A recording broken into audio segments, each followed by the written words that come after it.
Has it been a year already? No, it hasn't, because the last time I did this was like March, I think.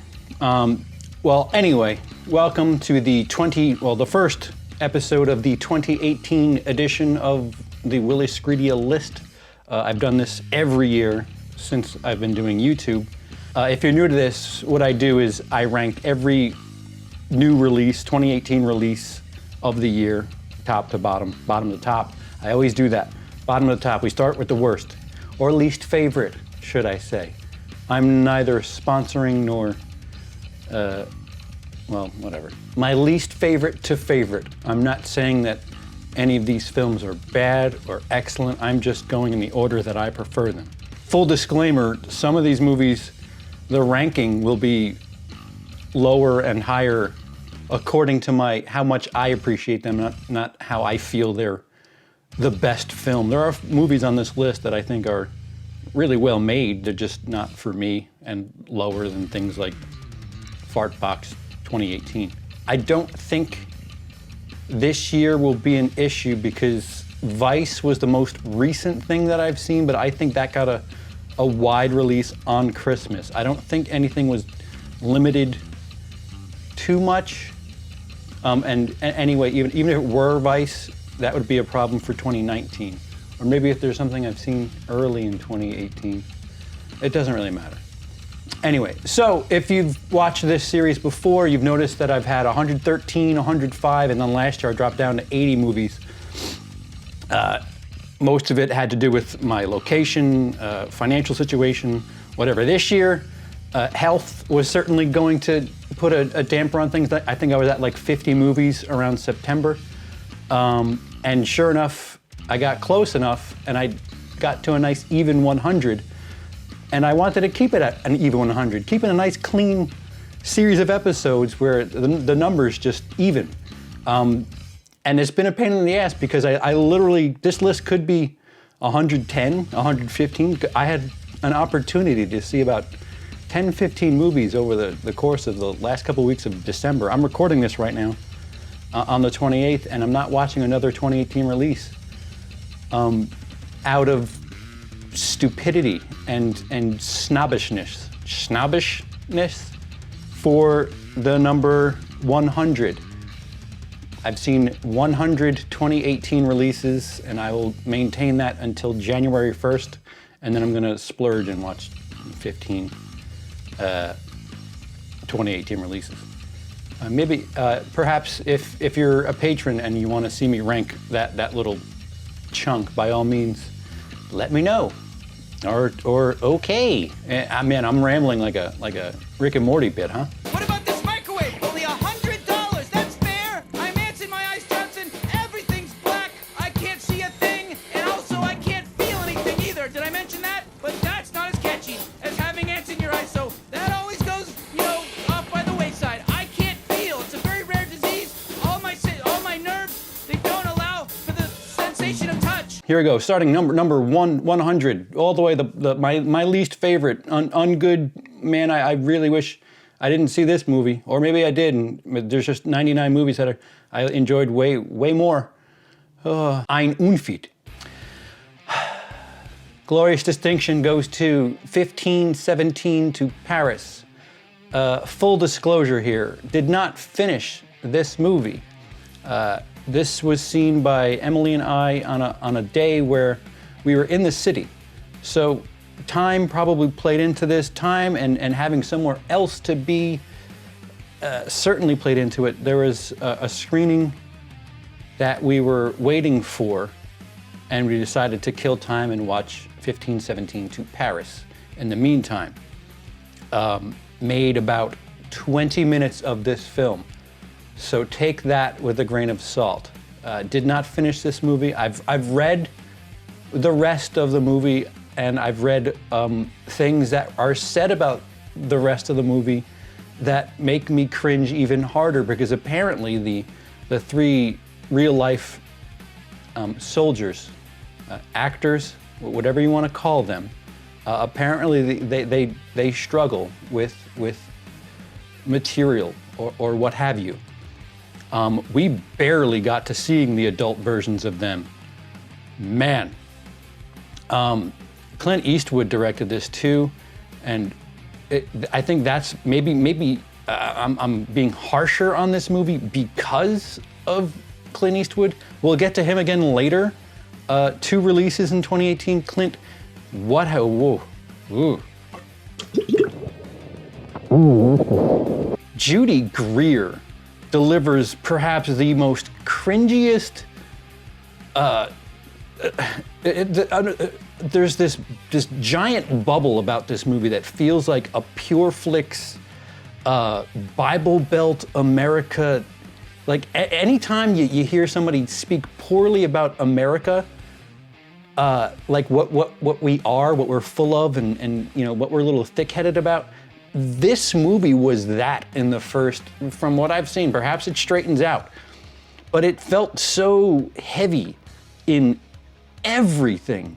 Back to Judy Greer. Judy Greer, with the line that she delivers, really feels like it should have been something out of any Pure Flix movie.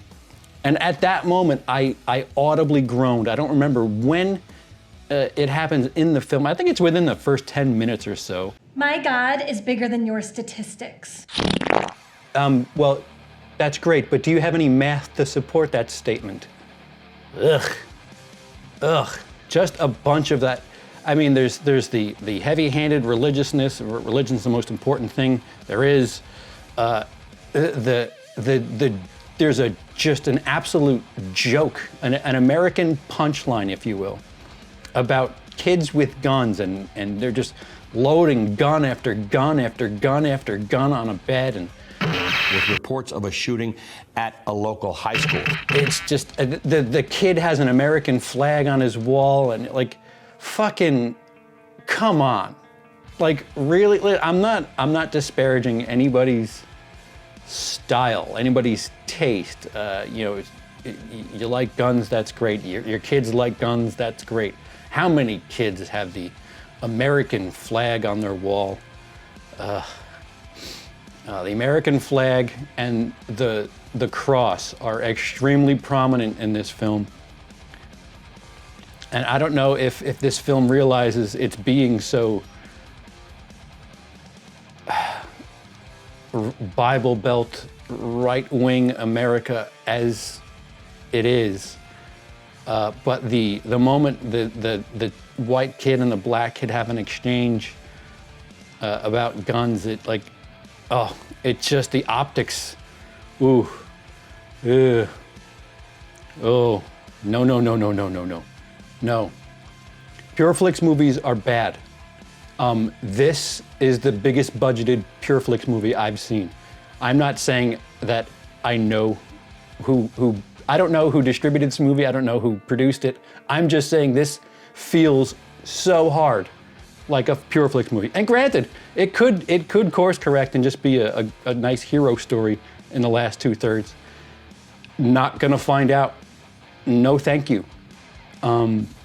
So apparently the guys who actually did the saving the soldiers actors, apparently they weren't too good in it either. But again, this is only 30% or so of the film I'm going on, but yikes.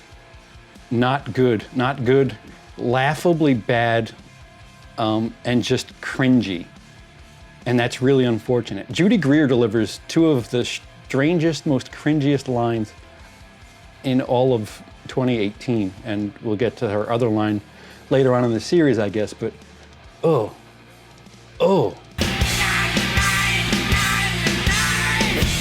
Number 99 is Gotti.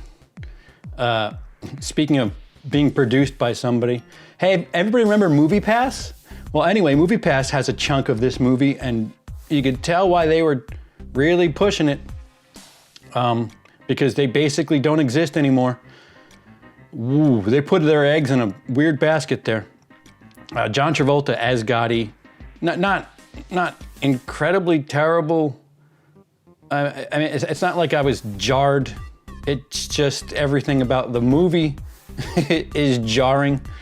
They try to make you like the thing about this movie, like they really try to have you feel compassion for him, or maybe explain why he is the way he is and did the things he did.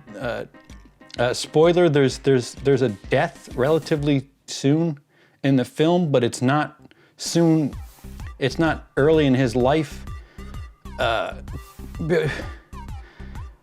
It's just not good. Tonally, it's all over the place, and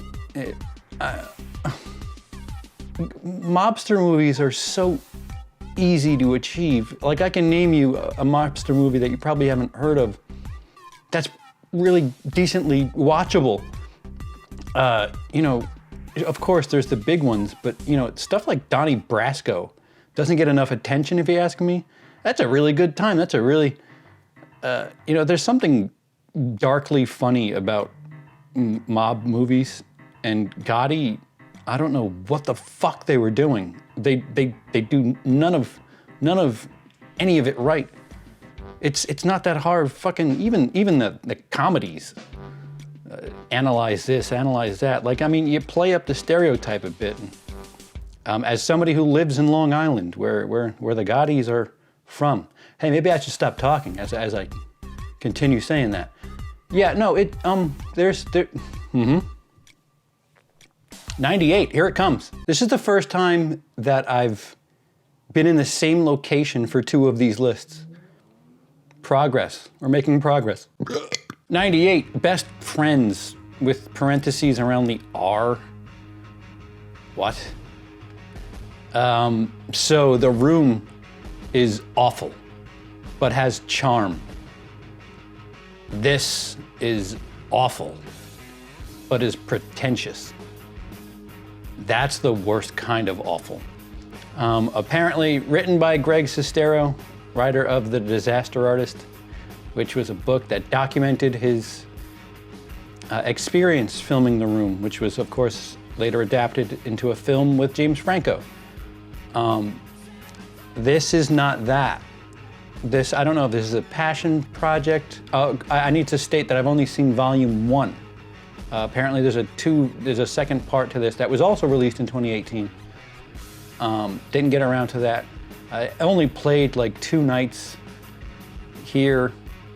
I don't remember when the second part came out, but I missed, that might have been heavy when I was ill. Tommy Wiseau is in it, and you know, Tommy Wiseau is Tommy Wiseau, but you could tell he's, I think Tommy Wiseau is best when Tommy Wiseau is using Tommy Wiseau scripted stuff. I don't think that's the case here.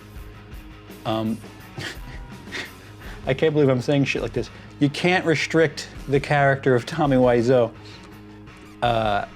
You gotta let, if you're gonna have him in your film, you gotta let him work off book. And listen, I could be wrong, but it doesn't feel Tommy Wiseau being Tommy Wiseau. If you're gonna put him in a movie, you gotta, you know, take the wings off. If you watched, I can't compare it to The Room, because The Room, again, it has some sort of bizarre charm to it. That's empty here again, and you're restricting the charm of Tommy Wiseau. This is just, you know, something like that without any of the charisma. It's nope. Greg Sestero doesn't speak for the first. It seems like at the first half of the movie he's not talking, just walking around being mute. A pretty boy bumps into Tommy Wiseau, the weird mortician, and then, you know, discovers gold teeth and fucking, who the fuck? What the fuck? Like, I just wanna. Number 97 is Action Point. Hey, go watch the trailer. You saw the movie. You're welcome. Not much else I could say about this. I guess Bad Grandpa worked for a lot of people. You know, jackass star doing jackassy things, but with a script wrapped around it. This, not that. Again, I wouldn't call Bad Grandpa The Godfather by any stretch, but apparently Johnny Knoxville's got himself a little market there. But what? The story of Action Park is quite unique. I don't know, I guess maybe they couldn't completely adapt it because Action Park wasn't that dopey and like it's like the Bad News Bears of amusement parks. Like it's just run down and crappy, which Action Park wasn't that. I don't know if that was done for comedic effect, but it just misses for me. I like Jackass. I like seeing Johnny Knoxville do shit that none of us really should do. But the story around it just isn't there. And yeah, the trailer has it all. Another problem with trailers lately, it's all there. I don't know, I'm not saying that the trailer ruined the experience for Action Point, but the movie's all there in that trailer, for worse. In what's easily the best gender role reverse remake movie of the year, Overboard, unnecessary. Completely unnecessary. Poor Anna Faris, when her and Chris Pratt got married, she was the star, and they're not together anymore. And I don't know if you've seen what Chris Pratt's doing lately, but things have changed. In the current climate, you would think a story like this just isn't tellable today, for a mass audience at least. You know, hijacking somebody and making them do chores and work for you around the house because you were wronged by them.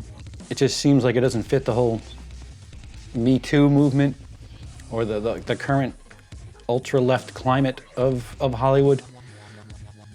But they tried. And man, they tried to make the villain, the dude.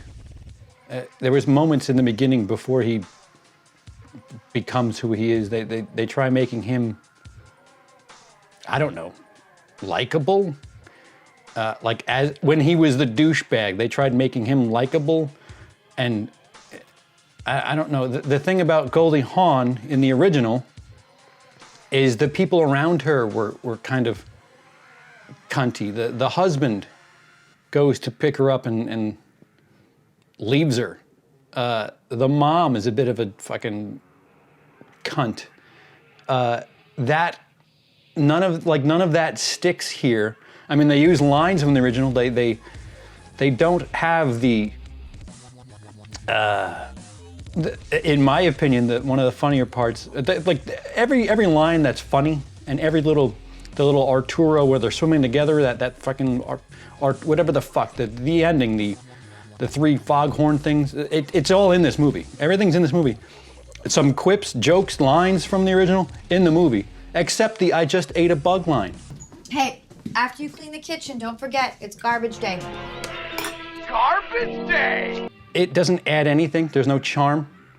And if you love the original if you love Overboard the way I do, you see it coming like a freight train. And it's not. There's nothing to it. I now have a shirt.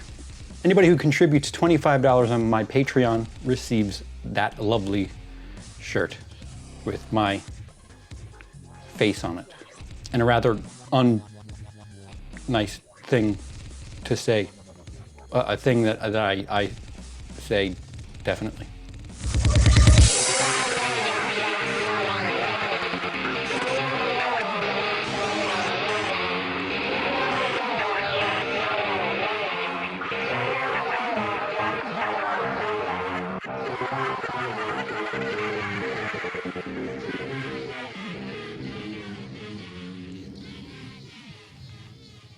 So next we have